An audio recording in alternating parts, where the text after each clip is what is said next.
हम एक सवाल उठा रहे हैं और बहुत दिलचस्प सवाल है, बहुत ज़रूरी सवाल है। इस वक़्त के माहौल में ये सवाल पूछा बहुत जा रहा है, लेकिन कौन लोग कैसे पूछ रहे हैं, इस पर भी सवाल उठ रहा है। पूछने वालों की नीयत पे सवाल हैं, कई बार उन सवाल पूछने वालों की समझ पर भी सवाल है। और ये सवाल उठ रहे हैं आरोग्य सेतु को लेकर। आरोग्य सेतु एक ऐप है, भारत सरकार की तरफ से कहा जा रहा है कि ऐसा ऐप है जिसकी पूरी दुनिया तारीफ कर रही है। भारत भर में हमने लोगों को कहा है कि इसको डाउनलोड कीजिए। इससे पता चल जाएगा कि कहीं आपके अड़ोस-पड़ोस में कोरोना तो नहीं है। जिस तरफ आप जाएँगे, एक जादू की पुड़िया है आपके हाथ में, आप जान जाएँगे कि आपके नज़दीक कहीं कोई कोरोना का शिकार तो नहीं आ रहा है। लेकिन अब सवाल ये है कि क्या ये ऐप जिसको बीमारी से मुकाबले के लिए बताया जा रहा है, ये कहीं बीमारी के बजाय लोगों को बीमार से लड़ने के फेर में तो नहीं डाल देगा? और इस विषय पर बात करने के लिए हमारे साथ हैं सुप्रीम कोर्ट के वकील, संविधान के विशेषज्ञ विराग गुप्ता। विराग जी, स्वागत है आपका। और सवाल तो आपके सामने आ ही गया है। प्रश्न ये है कि ये सवाल कितना जायज़ है और आरोग्य सेतु को लेकर जो लोगों के मन में शंकाएँ हैं, क्या वो बिल्कुल बेबुनियाद हैं या वो बिल्कुल जायज़ हैं और आरोग्य सेतु होना ही नहीं चाहिए, या कोई बीच का रास्ता है? आपने सारे सवाल एक साथ पूछ लिए हैं और उनके जवाब टुकड़े-टुकड़े में मैं देना पसंद करूँगा और मैं आपका आभारी हूँ कि आपने इस विषय में मुझे बोलने के लिए बुलाया। ये जो आरोग्य सेतु ऐप है, इस तरह के जो ऐप्स हैं, जो डिजिटल जो इस टेक्नोलॉजीज़ का इस्तेमाल किया जा रहा है महामारी से लड़ने के लिए, निश्चित तौर पर हम तकनीकी का इस्तेमाल करें जिससे कि महामारी से लोगों को बचाया जा सके। भारत सरकार की एक नीति है, हम जब भी मोबाइल में अगर हम जब फ़ोन करते हैं तो कई बार रिंगटोन आती है इस तरह की कि हमें बीमारी से लड़ना है, बीमार से नहीं लड़ना है। तो ऐसा तो नहीं है कि ये जो ऐप है, ये फाइनली बीमारी तो नहीं बढ़ा देगा और बीमार से लड़ करके समाज में एक नई किस्म की अराजकता या लिंचिंग की नई संस्कृति बढ़ जाए, जो एक नई चिंता की बात हो सकती है। और इसके जो 3 पहलू हैं, इसका पहला पहलू ये है कि क्या इसे अनिवार्य बनाया जा सकता है जिस तरीके से इसे बनाया गया है। इसका दूसरा पहलू ये है कि क्या यह सुप्रीम कोर्ट के 2 फैसले थे, एक प्राइवेसी पर था और एक आधार पर था, क्या यह उन दोनों फैसलों के खिलाफ है? और तीसरा कि इस टेक्नोलॉजी का कैसे सही इस्तेमाल हो, जिससे बीमारी से मुकाबला भी हो और हम टेक्नोलॉजी का इस्तेमाल करके लोगों के अधिकारों की रक्षा भी कर सकें। जी। तो ये सवाल आपने सही कहा कि मैंने बहुत सारे सवाल पूछ दिए क्योंकि भूमिका बाँध रहा था, उस समय लोगों के मन में जो सवाल हैं वो सारे सामने आ जाएँ, इसलिए रखे। लेकिन अब मैं उसको टुकड़ों में बाँट के आपसे पूछता हूँ। पहला सवाल ये है, आप क्योंकि कानून के जानकार हैं, इस ऐप को लेकर कानूनी विवाद क्या है? कानूनी स्थिति क्या है? जैसा आपने ज़िक्र किया, वही लोग ज़्यादातर वो लोग इसका विरोध कर रहे हैं, जो आधार का विरोध कर रहे थे, जो प्राइवेसी की वकालत करते हैं। तो क्या ये जो कानूनी स्थिति क्या है? क्या ये गैर कानूनी है? नहीं देखिए, प्राइवेसी के बारे में एक सामान्य लोगों की समझ ये है कि यह एक एलीट लोगों का, अभिजात लोगों का शगुफा है और इसका आम जनता से कोई लेना देना नहीं है। इसलिए मैं प्राइवेसी पर बाद में आऊंगा। हुँ, सबसे महत्वपूर्ण प्रश्न ये है कि सरकार जब भी किसी चीज को अनिवार्य बनाए तो अनिवार्य कैसे बनाएगी। अनिवार्य बनाने के लिए एक नियम होता है। जैसे आप अगर कोई कार खरीदना चाहे तो उसका रजिस्ट्रेशन कराना जरूरी है, या अगर किसी का जन्म हो जाए तो उसको बर्थ सर्टिफिकेट लेना जरूरी है, या अगर कोई भी एक हम काम इनकम टैक्स अगर फाइल करना है तो पैन नंबर जरूरी है। तो जब आधार का मामला आया तो सुप्रीम कोर्ट ने आधार के मामले को 2 हिस्से में उसका उन्होंने फैसला दिया। पहला फैसला दिया उन्होंने 9 जजों की बेंच ने, जहां पर प्राइवेसी का और डेटा सुरक्षा के मामले पर 2017 का फैसला आया। हुँ, भारतीय गणतंत्र के इतिहास का सबसे बड़ा फैसला है। इस बात को समझने की जरूरत है क्योंकि इसके पहले जो सबसे बड़ा फैसला था वो 1973 के आसपास केशवानंद भारती का मामला था, जी, जिसमें 13 जज असहमत थे, तो हुँ, 7 जजों ने मिलकर फैसला दिया। और यहाँ पर जो प्राइवेसी का फैसला था उसको 9 जजों ने सहमति से दिया। और जो हुँ, सुप्रीम कोर्ट का फैसला होता है वो देश का कानून माना जाता है अनुच्छेद 141 के तहत। उसके लिए कोई सरकार को नया कानून बनाने की जरूरत नहीं है, वो कानून है और वो कानून आज भी है। तो हमें उस कानून को समझना पड़ेगा इस जब ऐप को कंपलसरी करना है। दूसरा जो प्रश्न था कि चीजों को अनिवार्य कैसे बनाया जा सकता है, वो प्रश्न आया 2018 में फैसला हुआ आधार मामले पर। जस्टिस दीपक मिश्रा की बेंच ने उसको फैसला दिया और उन्होंने बोला कि आधार के अनिवार्य बनाने के क्या मापदंड हैं। कुछ जगहों पर उन्होंने अनिवार्य बनाया, कुछ जगहों पर अनिवार्य नहीं बनाया। अगर कोई आदमी सरकार की योजनाओं का लाभ ले रहा है तो उसे आधार देना पड़ेगा, लेकिन प्राइवेट एंटिटीज आधार के डेटा का इस्तेमाल नहीं कर सकती हैं। यह बात उस फैसले में सर्वसम्मत से कही गई थी। लेकिन हमें इस बात को समझने की जरूरत है कि आधार का कानून संसद ने बनाया था और जिस पर सुप्रीम कोर्ट ने उसके बावजूद भी उसमें टीका टिप्पणी करके उसको रिस्ट्रिक्ट किया। तो क्या आधार ये जो ऐप है, जो आरोग्य सेतु ऐप, इसके लिए कौन सा कानून बनाया गया है, किस तरीके से इसको कंपलसरी किया जा रहा है, क्या इसको कानूनी जुगाड़ से लागू किया जा रहा है? और ये जो इसकी नींव है ये इतनी कमजोर है कि इस कमजोर नींव पर ये इसकी वैधानिकता टिक नहीं पा रही है। इस ऐप के लिए अलग अलग स्तर पर कई तरीके से नियम आदेश जारी किए गए। पहला जो जारी किया गया वो जारी किया गया डिजास्टर मैनेजमेंट एक्ट के तहत। अब जो मेरी पुस्तक है कि break down of law and justice during lockdown, और उसको अपडेट करके जब लॉकडाउन खत्म होगा तो वो रिलीज होगी, तो उसमें मैंने स्पष्ट तौर पे बताया है कि डिजास्टर मैनेजमेंट एक्ट की जो परिभाषा है उसके अनुसार यह कानून अभी लागू ही नहीं हो सकता। दूसरे नंबर पर इस पे जो सरकार के आदेश हैं वो आदेश नहीं है, गाइडलाइंस हैं। तो जब गाइडलाइंस राज्यों के लिए बाध्यकारी नहीं है तो उस कानून से सरकार कैसे कोई ऐप को कंपलसरी कर सकती है? दूसरे नंबर पर कि अगर उन्होंने कंपलसरी कर भी दिया तो जिस दिन लॉकडाउन खत्म होगा और उस एक्ट के प्रोविजंस का इस्तेमाल खत्म हो जाएगा तो क्या यह ऐप वापस उसकी बाध्यकारिता खत्म हो जाएगी? क्योंकि अगर कानून का जब प्रयोग आपने खत्म कर दिया और जिस दिन लॉकडाउन खत्म कर दिया तो उसके बाद फिर इस ऐप को आप कैसे, जिस तरह से जैसे धारा 144 से इंटरनेट को बंद किया जाता है और अगर धारा 144 लागू नहीं है तो इंटरनेट को कैसे बंद करेंगे? तो ये महत्वपूर्ण प्रश्न है। तो बड़े एडहॉक तरीके से इसको जो लागू करने की व्यवस्था की जा रही है, मैं समझता हूं कि संवैधानिक व्यवस्था और सुप्रीम कोर्ट के फैसले पर एक बड़ा प्रश्न चिन्ह है। जी, भारत में जैसे एक व्यवस्था होती है कि कानून के साथ जो चीजें लागू होती हैं, कहा जाता है कि ये अभी तात्कालिक हैं, कुछ समय के लिए हैं। जैसे तमाम टैक्सों के साथ जो सेस लगते हैं, या आपको याद हो या शायद न याद हो, लेकिन हमें याद है हमारे बचपन में बांग्लादेश सेस लगाया गया था। सिनेमा का टिकट 1 रुपये 80 पैसे का होता था, वो 1 85 का हो गया। 5 पैसे बांग्लादेश सरचार्ज लग गया था 1971 की लड़ाई के बाद। फिर सबको लगता था 5 पैसे कुछ दिन के बाद खत्म हो जाएगा, लेकिन वो बाद में उसके खत्म होने की कोई खबर मेरी याददाश्त में मुझे नहीं मिली है।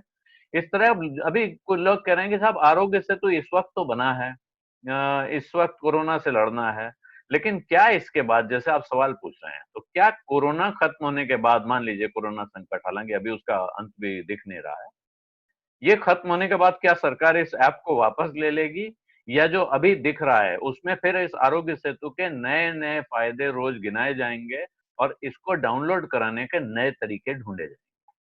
ने खत्म करने के भी 3 पहलू हैं। हम पहले नंबर पर इसकी प्राइवेसी पॉलिसी में जाएं तो प्राइवेसी पॉलिसी में लिखा हुआ है कि जिन लोगों को ये बीमारी नहीं है उनका ये कब खत्म हो जाएगा, और जिनको बीमारी है उनकी बीमारी खत्म होने के कितने दिनों बाद खत्म हो जाएगा। 45 दिन और 60 दिन का नियम बताया गया है। दूसरा ये है कि सरकार के लिहाज से महामारी कब खत्म होगी, लेकिन कोई भी महामारी, कोई भी वायरस तो देश में रहेगा, ऐसा तो कोई सर्टिफिकेट नहीं दिया जा सकता कि वायरस नहीं है, तो ऐसा तो कोई सर्टिफिकेशन आएगा नहीं। और तीसरे नंबर पर सरकार जो आपातकाल जो व्यवस्था है लॉकडाउन की, वो सरकार कब खत्म करती है। तो मेरा मानना यह है कि जो डिजास्टर मैनेजमेंट एक्ट के तहत जो आपातकालीन व्यवस्था लॉकडाउन की चालू की गई है, और जिस दिन वो व्यवस्था खत्म हो जाएगी उस दिन डिजास्टर मैनेजमेंट एक्ट के प्रोविजंस निष्प्रभावी हो जाएंगे कोरोना से लड़ने के लिए। और उसके बाद इस ऐप को बाध्यकारी बनाने के जो ये नियम हैं ये भी निष्प्रभावी हो जाएंगे। यह एक कानूनी व्यवस्था मेरे दिमाग में, मुझे ऐसा लगता है, सही होनी चाहिए। जी। तो इसके साथ, क्योंकि आपने जिक्र कर दिया, इस ऐप की जो प्राइवेसी पॉलिसी है, उसके हिसाब से आपको क्या दिख रहा है? इसकी प्राइवेसी पॉलिसी में क्या खास बातें हैं? देखिए, इसकी प्राइवेसी पॉलिसी जो मेरे सामने है, और ये लगभग 7 इसके जो हेडिंग्स हैं, हम्म। और इसमें जो दूसरी हेडिंग है, यूज ऑफ इंफॉर्मेशन, हम्म। इसमें बड़ी दिलचस्प बात यह है कि ये 4 क्लॉजेज हैं, ए बी सी डी। तो ए बी सी डी में 2 क्लॉजेज में तो लिखा हुआ है कि भारत सरकार ही इस डेटा का इस्तेमाल करेगी, हम्म। लेकिन इसके जो 2 क्लॉज हैं, क्लॉज 2B और क्लॉज 2D, उसमें बड़े ही इंटेलिजेंटली भारत सरकार का जिक्र नहीं है। और वहां से ये डाउट होता है कि एक खिड़की दी गई है कि भारत सरकार के अलावा कोई भी विदेशी या निजी कंपनी इस डेटा का इस्तेमाल कर सके। हम्म। अब इसमें इसके क्यों करेगी? क्योंकि ये पब्लिक प्राइवेट पार्टनरशिप में ये ऐप बनाया गया है, और हम्म। इस ऐप का डेटा जिन मोबाइल डिवाइसेस में रहेगा, उन मोबाइल वालों को इसकी पूरी जानकारी रहेगी। जी। और जो गूगल ऐप में है, तो गूगल के पास इस डेटा का लोकेशन आएगा। और हम्म। तीसरे नंबर पर, सरकार ने किसी प्रकार का स्पष्ट तौर पर प्रतिबंध नहीं लगाया है, हम्म। इसलिए यह समझ में आता है कि इसका डेटा हम्म। अन्य पार्टियों के पास जा सकता है, जो सुप्रीम कोर्ट के आधार के फैसले का उल्लंघन है। हम्म। इसलिए इसकी जो प्राइवेसी पॉलिसी है, और जब आप इसको अनिवार्य बनाते हैं, तो जो सुप्रीम कोर्ट का आधार का फैसला है, उसके जो मापदंड हैं, उनका पूरी तरह से उल्लंघन होता है। जी। तो ये तो मैं इस पे बाद में आऊं, इसके इसके आगे का एक लॉजिकल सवाल इसमें है। प्राइवेसी पॉलिसी में एक अच्छी बात भी है, बहुत जी। अच्छी बात है। वो जी। मैं समझता हूँ कि आने वाले समय में गवर्नेंस के लिए एक अच्छी मिसाल बनेगी। हम्म। और हमेशा हर चीज के 2 पहलू होते हैं, बहुत सारी अच्छी बातें भी हैं। इसका जो हम्म। क्लॉज 7 है, और जी। इसमें चूंकि इस ऐप को मीटी के तहत एनआईसी ने डेवलप किया है, तो हम्म। उसमें ग्रीवांस ऑफिसर का जिक्र है। आपको पता है ओके। कि ग्रीवांस ऑफिसर के बारे में पिछले 7-8 वर्षों से हम दिल्ली हाईकोर्ट और अन्य जगहों पर लड़ाई लड़ रहे हैं। तो उसमें जी। एक जिक्र किया गया है by name, deputy hmm. Director general NIC के ऑफिसर का, और उनका नाम दिया गया है। ये इस दूसरी ऐप जो के लिए कंपनियां, ग्रीवेंस ऑफिसर है। हाँ, दूसरी हाँ। जो निजी कंपनियां हैं, विदेशी कंपनियां हैं, उन्होंने हम्म। पहले नंबर पर अपने ग्रीवांस ऑफिसर अपॉइंट नहीं किए थे। केएन गोविंदाचार्य मामले के बाद अपॉइंट किया तो विदेशों में किया, और हम्म। विदेशों में करने के साथ उन्होंने, अधिकतर लोगों ने नाम नहीं बताए। तो बाय हम्म। नेम नहीं होने से उनकी लाइबिलिटी, लीगल लाइबिलिटी फिक्स नहीं हो पा रही है। तो हम्म। इसमें ईमेल आईडी भी दी गई है और नाम भी दिया गया है। इस वजह से मैं मानता हूं कि सरकार इस नियम को अब सारी कंपनियों पर लागू कराएगी, तो लोगों के ग्रीवांसेस का सही रिड्रेस हो पाएगा। तो ये एक उम्मीद की किरण है। इस कहानी पे मैं थोड़ा और लौटूंगा, इस पे आता हूं, लेकिन उससे पहले एक सवाल पूछना चाह रहा हूं। ये ऐप कितना बाध्यकारी है डाउनलोड होना? ये कैसे दिख रहा है? कहाँ कहाँ इसके उदाहरण दिख रहे हैं कि ये ऐप डाउनलोड करना जरूरी है कि नहीं है? मुझे सड़क पे निकलना है तो क्या मेरे मोबाइल पे ये ऐप होना चाहिए? कहा जा रहा है कि आप बाहर जाएंगे और पुलिस जांच करेगी और नहीं मिलेगा तो आपका चालान कटेगा। नहीं, देखिए, इसको 7-8 तरीके से जरूरी बनाया गया है, हम्म। और हर चीज के लिए अलग अलग नियम बनाए गए हैं। जैसे इसको सबसे पहले जरूरी ये बनाया गया कि जो लोग भी मरीज हैं, और निश्चित तौर पर मरीजों के लिए बनाया गया है, तो उनके लिए जरूरी है, जिससे कि उनके मूवमेंट और उनका ट्रैकिंग की जा सके। दूसरे नंबर पर, जब ये मजदूर, प्रवासी मजदूर, जब उनको वापस आना था, तो यह शर्त रखी गई कि उन्हीं को वापस आने दिया जाएगा जो कि इस ऐप को डाउनलोड करेंगे। हम्म। तीसरे नंबर पर उन्होंने बोला कि जो अभी जो नई गाइडलाइंस आई हैं, जो अलग अलग जोन बनाए हैं, तो जो हम्म। कंटेमिनेटेड जोन, जो संक्रमित जोन है, वहां पे रहने वाले 100% लोगों को इस ऐप को डाउनलोड करना पड़ेगा। हम्म। चौथे नंबर पर, डीओपीटी ने केंद्र सरकार के अधिकारियों और कर्मचारियों के लिए, सरकारी कर्मचारियों के लिए बाध्यकारी कर दिया। पर यहाँ पे हम्म। सवाल आता है कि क्या डीओपीटी का आदेश राज्य सरकार के अधिकारियों पर भी मान्य होंगे? मेरे हिसाब से नहीं होंगे।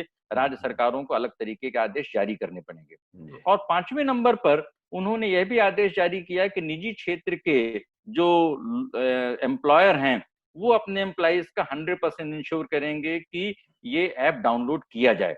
पर इसमें जो 3 सुराख हैं बड़े, हम्म। जिनका कोई जवाब नहीं है। पहले नंबर पर, देश में सारे लोगों के पास स्मार्टफोन नहीं है। तो क्या हम्म। स्मार्टफोन नहीं होगा तो क्या सरकार पहले उसको स्मार्टफोन देगी फिर डाउनलोड कराएगी? हम्म। दूसरे नंबर पर, कि जो लोग कंटेमिनेटेड जोन में नहीं हैं या जो लोग किसी जॉब में नहीं हैं, उनको कैसे बाध्यकारी बनाया जाएगा। और तीसरे नंबर पर अगर ऐप डाउनलोड करने के बाद किसी ने उसको डिसेबल भी कर दिया या उसका इस्तेमाल नहीं कर रहा है या ब्लूटूथ ऑन नहीं कर रहे हैं, तो उसको फिर उसका लाभ देश हित में कैसे मिलेगा। इसलिए जरूरी बनाने की व्यवस्था, और दूसरे नंबर पर 60 दिन का मैक्सिमम जो ड्यूरेशन है, तो पता चला जब तक सरकार ने पूरे इसको जरूरी बनाया तब तक बाकी लोग उसके दायरे से बाहर निकल गए। तो मुझे नहीं लगता है कि इसको इतनी जल्दी जरूरी बनाने की प्रक्रिया पूरी हो पाएगी। इसलिए पूरा ध्यान केंद्रित करना चाहिए कि बीमार लोगों को ही यह ऐप दिया जाए, और जो सही तरीका यह है कि उनकी सेंट्रलाइज मॉनिटरिंग हो। उनके चूंकि वो बीमार हैं, इसलिए उनके प्राइवेसी के राइट्स को देश हित में कंप्रोमाइज कर लिया जाए। मुझे नहीं लगता उसमें कोई दिक्कत होगी। और वो लोग जहां भी मूवमेंट करें तो सेंट्रलाइज तरीके से इस बात की सावधानी बरती जाए कि वो उनका मूवमेंट ऐसे नहीं हो जिससे वो समाज या देश के में महामारी फैलाने का माध्यम बने।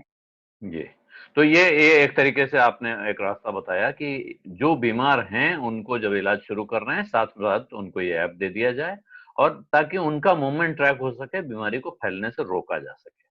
अब सवाल ये है कि बीमार आदमी भी है, उसका भी कुछ अधिकार है, उसका भी जो उसकी जानकारी है, डेटा है, वो सुरक्षित रहे। ये गारंटी अब कौन लेगा? इस ऐप के तहत अगर डेटा वायलेट हो गया, ब्रीच हो गया, उसका डेटा, और इसमें जैसे आपने कहा तमाम लोग ये जानना चाहेंगे कि इस देश में कौन बीमार हैं। आप टारगेटेड मार्केटिंग होती है। वो शायद कोई दवा कंपनी जानना चाहे, किस-किस को ये हुआ है और उसको मैं क्या-क्या बेच सकता हूँ। तो ये डेटा अगर ब्रीच होता है, तो अब उसकी जवाबदेही किसकी होगी? नहीं, आपने अच्छा सवाल किया है। एक तो इसमें डेटा सुरक्षा के लिए कुछ प्रावधान किए गए हैं और ये बात बोली गई है कि जो मेडिकल हिस्ट्री है या पर्सनल डिटेल्स हैं और उनकी सुरक्षा के लिए पूरे यत्न किए जाएंगे। लेकिन अगर हम कानूनी तौर पर देखें तो इंफॉर्मेशन टेक्नोलॉजी एक्ट में एक व्यवस्था है सेक्शन 43 की, और एक बॉडी कॉर्पोरेट की व्यवस्था है। और डेटा प्रोटेक्शन के लिए केंद्र सरकार ने अनेक रूल्स बनाए हैं। तो जो बॉडी कॉर्पोरेट होती है, ये उसकी जिम्मेदारी होती है कि जो डेटा इकट्ठा करेगा, अगर डेटा ब्रीच हुआ तो उसकी जिम्मेदारी होगी। दुर्भाग्य से मैं आज एनआईसी की वेबसाइट चेक कर रहा था, उसमें मुझे ऐसी कोई एक जानकारी नहीं दिखी कि यह पता चले कि एनआईसी इस ऐप का बॉडी कॉर्पोरेट है। क्योंकि बॉडी कॉर्पोरेट होने के बाद में यह एनआईसी की पूरी जिम्मेदारी बनेगी कि अगर डेटा निजी कंपनियों द्वारा या सरकारी कंपनियों द्वारा या किसी अन्य व्यक्ति द्वारा अगर डेटा लीक किया जाता है और किसी की निजता या उसकी सुरक्षा या उसकी जान को खतरा होता है, तो वो उसमें उस जो बॉडी कॉर्पोरेट के खिलाफ अपने कंपनसेशन के लिए या अपने लीगल रेमेडी के तहत वो उसमें अपने मामले को आगे बढ़ा सके। मुझे ऐसी व्यवस्था नहीं दिखी है, यद्यपि प्राइवेसी पॉलिसी में डेटा सुरक्षा के बारे में अनेक प्रावधान किए गए हैं। जी, इसके साथ अब ये इसको हम टेक्निकल में न रखें, अगर डेटा प्राइवेसी ये सारी, बहुत सारे लोगों को लगता है कि ये बड़ी तकनीकी बहस हो रही है और आप लोग इस तरह के पेंच ढूंढ के निकालते हैं, बाल के खाल निकालने का काम करते हैं। सरकार इतना अच्छा काम कर रही है, इस पे आप सवाल उठाते हैं। लेकिन इस तरह की एक्टिविटी होती है, जो इतना बड़ा ऑपरेशन है, ऐप डाउनलोड किया जा रहा है, उसका प्रचार प्रसार हो रहा है, इसके इसका कुछ दूसरा पहलू भी है। इसके कुछ सामाजिक खतरे हो सकते हैं। इससे सामाजिक सवाल क्या उठते हैं? नहीं, देखिए, इसमें सबसे बड़ा सामाजिक सवाल ये है कि मैं ऐसे बहुत सारी कॉलोनियों को जान रहा हूँ, बहुत सारे ऐसे समूहों को जान रहा हूँ, जहां पर लॉकडाउन के दौरान लोग घरों में बैठे हैं और घर में बैठ के पूरे टाइम उनके अंदर एंजाइटी है और वो अपने ऐप को चेक करते रहते हैं। और उस चेक करने में उनको ये पता चलता है कि उनके 500 मीटर के दायरे में इतने लोग संक्रमित संभावित तौर पर हैं। तो उसके बाद उनके मन में अनेक प्रकार के डर बैठते हैं। और अगर कल के दिन कोई ऐसा व्यक्ति, तो एक किस्म की ये एक जो बीमार व्यक्ति है और जो WHO ने बोला है, जो एम्स डायरेक्टर ने बोला है और भारत सरकार की नीति है कि जो बीमार लोग हैं उनके साथ, कोरोना पीड़ितों के साथ आपराधिक सलूक नहीं किया जाए। कोरोना के साथ, बीमारी के साथ करुणा वाला उनके साथ व्यवहार किया जाए। तो जो भारत में एक भीड़ तंत्र की व्यवस्था बन गई है, और अगर गलती से कोरोना पीड़ित व्यक्ति किसी सार्वजनिक स्थान पर, पार्क में, बाजार में, या गलती से किसी वजह से दवा की दुकान में मिल गया, और अगर सब लोगों के जो ट्रांसमीटर अगर उनके सिग्नल देने लगे, तो उसके साथ कोई दुर्व्यवहार हो या उसको डर लगे या उसकी जान को खतरा हो, तो मुझे लग रहा है कि ये जो ऐप है, ये ऐप हो सकता है कि नुकसानदायक ज्यादा हो और उसके फायदे कम हो, और समाज में जो बेचैनी बढ़ रही है, सारे बड़े लोगों ने बोला है, साइकोलॉजिस्ट ने बोला है और साइंटिस्ट ने बोला है कि अब हमें कोरोना के साथ रहने का अभ्यास डालना होगा, और कोरोना की लड़ाई में जो घर और डर से बाहर निकला वही उसमें विजयी होगा, क्योंकि हमें इसकी इम्यूनिटी डेवलप करनी होगी। तो जो कोरोना से पीड़ित लोग हैं, वो पीड़ित लोगों की सुरक्षा खतरे में, क्योंकि इसके देखिए ऐप के दो हिस्से हैं। पहला हिस्सा ये है कि सरकार ये जानना चाहती है कि कौन बीमार लोग हैं, वो कहाँ पर हैं, और उनकी ट्रैकिंग की जाए, और ये मैं मानता हूं कि सही है और सरकार के पास पूरे हक होने चाहिए। दूसरा पहलू ये है कि आप दूसरों को सुरक्षा के नाम पर हेलमेट दे रहे हैं, लेकिन वो हेलमेट के साथ ट्रांसमीटर का भी काम कर रहा है। हेलमेट से तो आपकी सुरक्षा होती है, लेकिन आपको ऐप दे करके वो आपके सारे हर 15 मिनट में मूवमेंट्स को रिकॉर्ड कर रहा है और सेंट्रलाइज डेटा भेज रहा है, और हमारी सन 2006 से इतिहास और ये रहा डेटा है। आपके आसपास दूसरे लोगों को उपलब्ध है, जिससे देखिए आपकी आलोक जी, आपके लिए खतरा पैदा हो सकता है। आप देश के सबसे बड़े बिजनेस चैनल के मैनेजिंग एडिटर रहे हैं, और जब कोरोना के समय में सारे उद्योग धंधों में रिसेशन है, तो आज एक बीबीसी की खबर है कि जो विश्व की 4 सबसे बड़ी कंपनियां हैं जिन्हें गाफा बोलते हैं, गूगल, एप्पल, फेसबुक और अमेजन, इन 4 कंपनियों के पास पैसे की सरप्लस मनी की, इनका व्यापार बढ़ रहा है। ऐसा व्यापार क्यों से बढ़ रहा है? ये जो कंपनियां हैं, ये जो डेटा में खेल रही हैं, और लॉकडाउन के बाद न सिर्फ भारत में, विश्व भर में डेटा, जिसको तेल बोलते हैं, तो तेल की कीमत तो बीच में 0 हो गई थी, लेकिन डेटा की कीमत बढ़ती जा रही है। तो ये जो ऐसा ना हो जाए कि महामारी का संकट इन कंपनियों के लिए गिद्ध की तरह एक अपॉर्चुनिटी बन जाए, तो हमें इस नए किस्म के डेटा साम्राज्यवाद से भी सतर्क रहना है। इसलिए ये प्राइवेसी का मसला छोटा है, बड़े मसले दो हैं।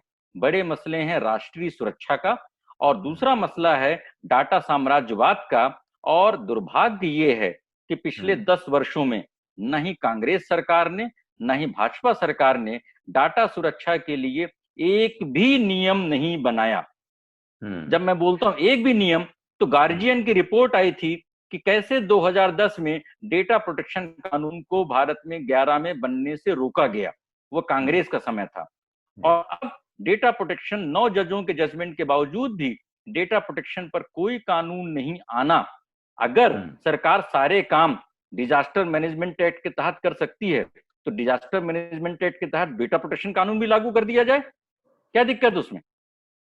भारत का डेटा भारत में रहे, विदेशों में नहीं जाए, हम डाटा साम्राज्यवाद का शिकार नहीं हो, क्योंकि डेटा साम्राज्यवाद आने के बाद में जो भारत के जो स्वदेशी अर्थव्यवस्था है, जो असंगठित क्षेत्र है, वो पूरी तरह से बिखर जाएगा। इसलिए ये आरोग्य सेतु ऐप का मामला नहीं है, यह मामला है कि क्या देश के 100 करोड़ लोगों तक विदेशी कंपनियों की पहुंच बन जाएगी, यह बड़ा मसला है।